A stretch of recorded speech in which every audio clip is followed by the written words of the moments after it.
right, we're going to be converting inequalities to and from set notation, graph notation, and interval notation. So let me kind of show you what we're doing.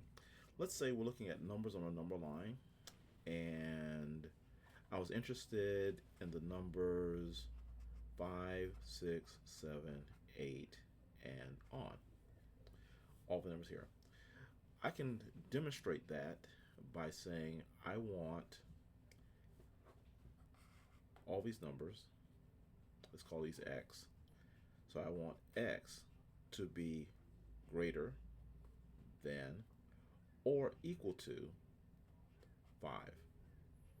So using this right here, the greater than sign, I'm saying that I want every number that is bigger than 5 and including 5. So we'll call this our set notation. Okay, so we're starting here with set notation. Now this right here says x is less than or equal to 5. So what that's suggesting is that we need the number 5, 4, 3, 2, and you keep going this way. So if x is going to represent those numbers, we're looking for x is less than or equal to 5. And again, this is set notation. Now, just to give you a way to remember which symbol is the greater than and which one is the less than, okay, this right here is our greater than, whereas this one right here is our less than. And what helps me to remember which one is greater than and which one faces less than is that the less than right here, this symbol right here, actually looks like an L. So if it looks like a L, that'll be your less than. And if it doesn't look like a L, then that's your greater than.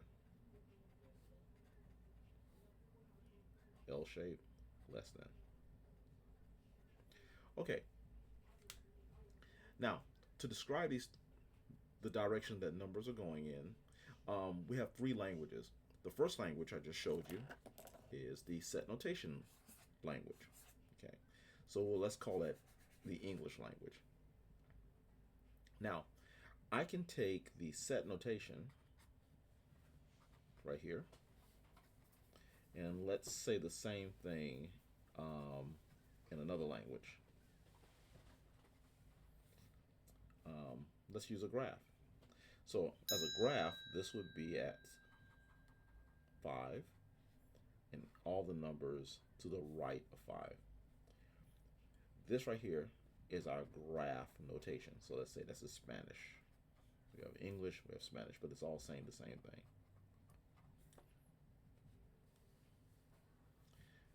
Okay.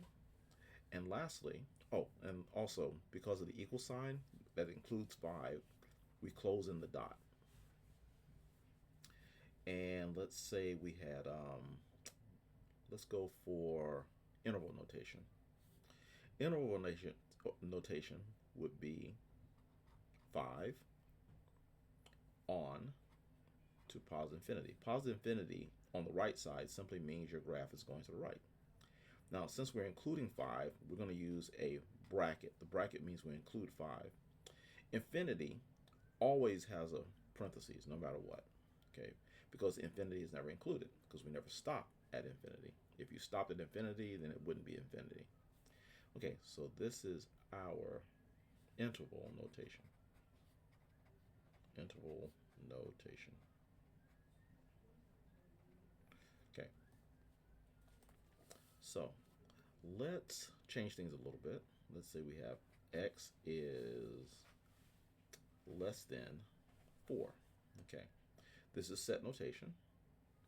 And the way that this is written is that on the number line for the graph, this would be open at 4 on the number line, and this would go to the left.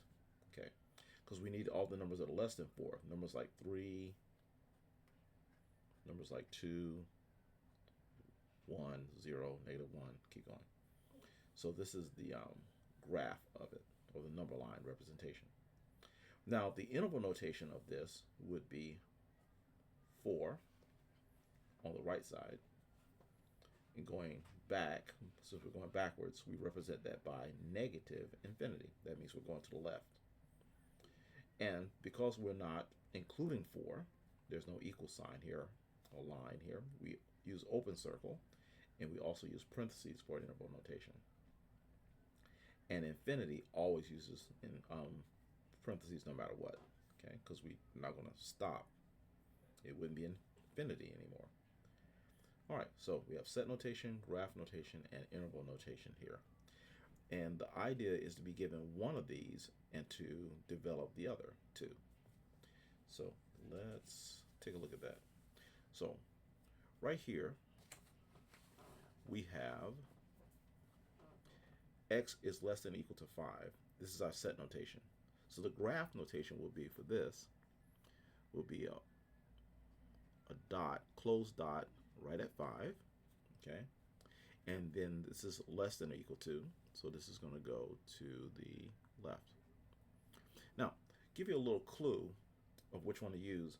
You notice that the arrow in the graph looks a lot like the set notation inequality. See, the less than and the graph. So that's a little clue of which one. If you can see the graph, you can kind of get an idea of which set notation to use. So with the less than, or going to the left, you'll use the less than sign. With the going to the right, going greater, you'll use the greater than sign. Okay, now finally, our interval notation will be 5 on the left, and then, on the right side, and then negative infinity to the left. And infinities always have parentheses. And this 5, since it's being included, see, it's solid, we're going to use a bracket. And we're done. Those are all 3 representations. Let's go to the next one. X is greater than or equal to 4. So the graph of that, we're going to put a 4 here, and then an open circle. And the reason why I use an open circle because there is no equal sign here, and we're not including negative 4. Negative 4. Now, greater than, we want all the numbers to the right of 4. So I'm going to draw a little arrow here, which means we want all the numbers to the right of negative 4. Those are numbers like negative 3, negative 2, negative 1, 0, 1, 2, 3, 4, all those numbers. Okay, now for the interval notation. Interval notation, we want to put negative 4 here on the left, and then we want to put parentheses and positive infinity to show that it keeps going to the right. And furthermore, since we're not including negative 4, we're going to use parentheses, and infinity always gets parentheses, and we're finished. Okay, all 3 of these are saying the same thing. Next, we want to start off with the graph notation and produce the set notation. So the set notation, since this is starting at 5, it's including 5, my set notation will say x, and then this is going to be, see that little arrow? That kind of means that we're using the same type of arrow there. See how they match? And since it's filled in, we're going to use an equal sign and 5. So this is x is greater than or equal to 5. Now the interval notation for this would be, let's go back to this one, the graph. It'll be 5 here, and then comma, and then to the right, it's infinity. And furthermore, the 5 is being used, so it's filled in, so we're going to use a bracket. And we always use parentheses with infinities, no matter what.